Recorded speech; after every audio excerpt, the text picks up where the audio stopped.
C'est une sélection qui est stricte et souvent efficace, on va dire. La première fois qu'on est coup de cœur et la première fois qu'on est dans le guide avec ce vin-là.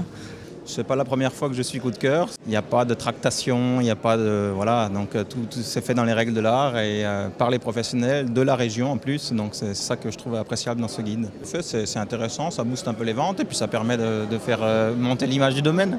Alors vous constaterez que depuis 25 ans, le guide a pris, je dirais, un peu d'embonpoint. Oui, c'est normal à 25 ans, parce qu'on sélectionne de plus en plus de vins. Mais on en déguste beaucoup plus. C'est-à-dire qu'au final, si on en sélectionne plus, on est quand même toujours plus sélectif. Il y a toujours une proportion plus petite de vins qui sont sélectionnés. Je crois que ça correspond à la tendance actuelle du boire moins mais boire mieux. La grappe de bronze du guide Hachette des vins 2010 est décernée à Yves Duport pour le Buget Rouge Tradition Mondeuse 2006.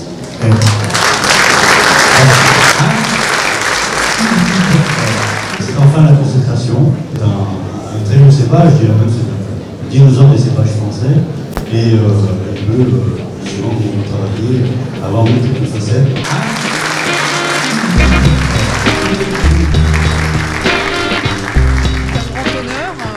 Ça récompense beaucoup de sueur, beaucoup de travail. Un travail qu'on fait avec passion parce que je pense que si on n'aime pas ce métier, on fait autre chose. Mais c'est un grand honneur. C'est une récompense. La grappe d'argent du guide Hachette des vins 2010 est décernée à Caroline Noël Barou pour le Canon Fronsac Château Rabac Prestige 2006. Caroline Noël Barou. Merci Benjamin. En tout cas, c'est un guide qui est une référence, à la fois à mon avis pour les consommateurs et les professionnels. Parce que quand on exporte les vins à l'étranger, c'est une référence qui sert.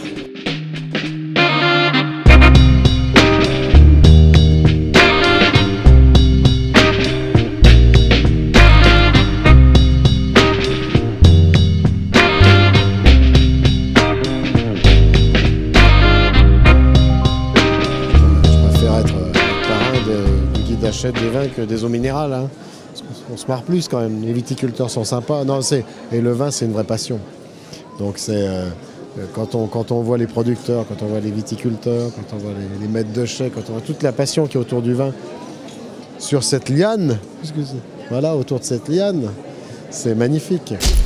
Donc j'ai le plaisir de remettre la grappe d'or du guide Hachette 2010 à Jean-Pierre Cointreau pour le champagne Gosset Grande Réserve.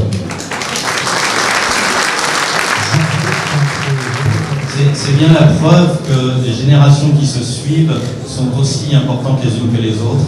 Et seul dans nos métiers essentiellement artisanaux, pour arriver à faire des bons produits, la fidélité à des méthodes de travail éprouvées, bien sûr en les améliorant, est toujours la chose qu'il faut suivre. Je crois que beaucoup de gens dans cette salle savent combien il est difficile de maintenir un vignoble avec de bons produits pendant une génération. On imagine la constance et les efforts d'une telle famille pour avoir réussi à maintenir pendant 425 ans à un aussi haut niveau leur vin.